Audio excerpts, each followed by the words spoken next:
Genèse chapitre 3, à partir du verset 22. Ce que je vais lire là va vous faire réfléchir toute votre vie. On vous a dit que le Dieu de la Bible, il est unique. Personne n'est comparable à lui. Mais écoutez ce que ce Dieu-là va dire quand Adam va connaître le bien et le mal. L'Éternel Dieu dit, donc chapitre 3, verset 22. Voici l'homme est devenu comme l'un d'entre nous. Donc je vous montre là un argument solide qu'aucun chrétien ne peut détruire.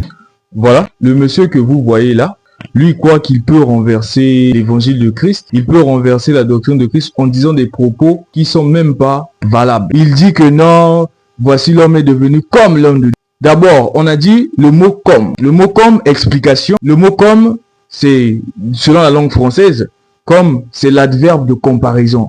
Ça compare deux choses, ou même plusieurs. Dieu a dit, voici l'homme est devenu comme l'un de nous. Ça ne veut pas dire que non, l'homme est devenu Dieu. Non, impossible. Si l'homme est devenu comme l'un de nous, c'est parce qu'il est devenu un petit Dieu. Donc avec le petit D. Dans Jean 14, le verset 23, Jésus lui répondit, si quelqu'un m'aime, il gardera ma parole. Et mon Père l'aimera. Nous viendrons à lui et nous ferons notre demeure chez lui. La parole est claire. Nous, c'est le Père et le Fils. Faut pas venir nous embêter, nous embrouiller par des paroles qui sortent de n'importe où.